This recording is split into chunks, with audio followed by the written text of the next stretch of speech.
আসামোলজি চেনেলটোলৈ আপোনালোক সকলোকে স্বাগতম জনাইছোঁ। আজিৰ ভিডিঅ'টো 2025 বৰ্ষৰ লগত জড়িত কেইটামান গুৰুত্বপূৰ্ণ প্ৰশ্ন উত্তৰ উল্লেখ কৰা হ'ল। ভিডিঅ'টোৰ প্ৰথম প্ৰশ্নটো হৈছে 2025 বৰ্ষৰ জুন মাহত ভাৰতৰ প্ৰধানমন্ত্ৰীক কোনখন দেশে নিজৰ সৰ্বোচ্চ অসামৰিক সন্মান প্ৰদান কৰিছে? উত্তৰ ছাইপ্ৰাছ। এই সৰ্বোচ্চ অসামৰিক বঁটাৰ নাম হৈছে grand cross of the order of Makarios 3। ছাইপ্ৰাছৰ কেপিটেল হৈছে নিকোছিয়া আৰু ছাইপ্ৰাছৰ বৰ্তমানৰ প্ৰেছিডেণ্ট হ'ল নিকছ খ্ৰীষ্টডলিডেছ।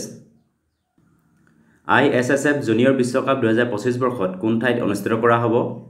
উত্তৰ নতুন দিল্লীত। ISSFৰ ফুল ফৰ্ম হ'ল international shooting sport federation. ISSF junior world cup নতুন দিল্লীত অহা 24 ছেপ্টেম্বৰৰ পৰা 2 অক্টোবৰলৈকে অনুষ্ঠিত কৰা হ'ব। অপাৰেশ্যন ৰাইজিং লায়ন কোনখন দেশৰ লগত জড়িত? উত্তৰ ইজৰাইল। এই অপাৰেশ্যনৰ যোগেদি ইজৰাইলে ইৰাণৰ নিউক্লিয়াৰ ফেচিলিটি থকা স্থানসমূহ মিছাইল ফেক্টৰী আদি আক্ৰমণ কৰিছিল। ইৰাণৰ ৰাজধানী হৈছে তেহৰান আৰু ইজৰাইলৰ ৰাজধানী হৈছে জেৰুচালেম। ছেটেলাইট ইণ্টাৰনেট ছাৰ্ভিচ ষ্টাৰলিংকৰ গৰাকী কোন? উত্তৰ ইলন মাস্ক। ভাৰতত ছেটেলাইট ইণ্টাৰনেট ছাৰ্ভিচ প্ৰভাইডৰ কাৰণে ইলন মাস্কৰ ষ্টাৰলিংকক ভাৰত চৰকাৰে অনুমোদন জনাইছে। ফিফা ক্লাব ৱৰ্ল্ড কাপ 2025 বৰ্ষত কোন ঠাইত অনুষ্ঠিত কৰা হৈছে? উত্তৰ USA। এই 21 সংখ্যক ক্লাব ৱৰ্ল্ড কাপ USA যোৱা 14 জুনৰ পৰা আৰম্ভ হৈছে আৰু অহা 13 জুলাইলৈকে অনুষ্ঠিত কৰা হ'ব। ইণ্টাৰনেশ্যনেল বিগ কেট এলায়েন্সৰ প্ৰথমখন সভা কোন ঠাইত অনুষ্ঠিত কৰা হৈছিল? উত্তৰ নতুন দিল্লীত। IBCৰ প্ৰথমখন সভা যোৱা 16 জুনত নতুন দিল্লীত আয়োজন কৰা হয়।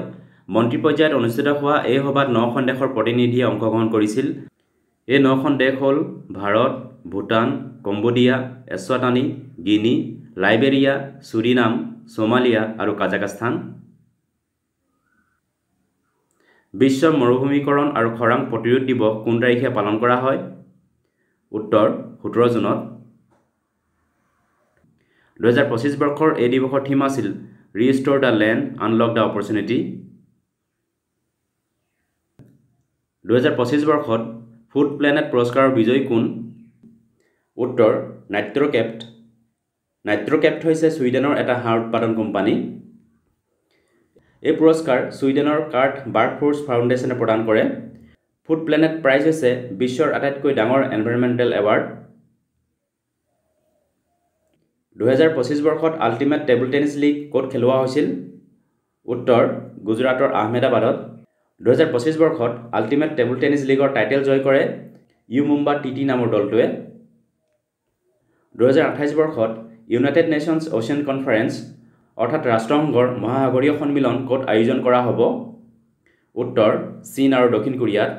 এইকেইটা আছিল 2025 বৰ্ষৰ লগত জড়িত গুৰুত্বপূৰ্ণ প্ৰশ্ন উত্তৰ।